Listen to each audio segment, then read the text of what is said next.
একটা হিন্দু পরিবারের ছেলেকে বিয়ে করতে যাওয়ার জন্য ৭৫ জন পুলিশের প্রোটেকশনের প্রয়োজন হয়েছিল। না, কথাটা ভেবে এটা ভাববেন না যে আমি কোনো বাংলাদেশের গ্রামের হিন্দু ছেলের কথা বলছি বা পাকিস্তানের কোনো গ্রামের হিন্দু ছেলের কথা বলছি। ঘটনাটা হয়েছে ভারতের রাজস্থানের আজমিরের লাভেরা গ্রামে। ওকে বিয়ে করতে যাওয়ার জন্য ৭৫ জন পুলিশের প্রোটেকশনের প্রয়োজন হয়েছিল। ওর দোষ কি ছিল? ও ঘোড়ার পিঠে চড়ে মেয়ের বাড়িতে বিয়ে করতে যেতে চেয়েছিল। হয়তো ওর সব থেকে বড় দোষ এটাই ছিল, ও একটা দলিত পরিবারে জন্মগ্রহণ করেছিল, এমনকি ও দলিত পরিবারের সদস্য। সেইটাই হয়তো ও সব থেকে বড় দোষ। সেই জন্য ওকে ঘোড়ার পিঠে চড়ার জন্য অনেক পরিমাণে ধমকি ও হুমকি দেওয়া ছিল। সেই ধমকি আর হুমকিটা কে দিয়েছিল? সো কল হিন্দু সমাজের উঁচু জাতের লোকেরা। তো সেই জন্য সেটা শুনে পরিবারের লোক থানায় কমপ্লেন করে।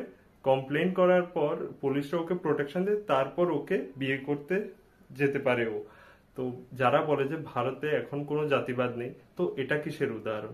আর যারা এটা বলে হিন্দু একতার নাম করে যে বাটেঙ্গে তো কাটেঙ্গে, যখনই জাতিবাদের নাম আসে তখনই হিন্দু একতা ফুস হয়ে যায় ওদের। জাতিবাদের যে দেওয়াল, সেটা আজও আমাদের সমাজে থেকে গেছে। এটা কোনো গ্রামের কথা নয়, এটা সেই সমাজের কথা যে সমাজ এখনো সেই জাতিবাদ আর অস্পৃশ্যতা থেকে বেরিয়ে আসতে পারেনি। জাতিবাদের যে লড়াই, শেষ করার যে লড়াই, সেটা অনেক লম্বা। আর সেটা আজ বললে কাল শেষ হবে না। সেটা শেষ করার জন্য আমাকে, আপনাকে, আমাদের সবাইকে একজোট হতে হবে। আর সেই লড়াইটা আজ থেকে, এখন থেকে আমাদের সবাইকে শুরু করতে হবে।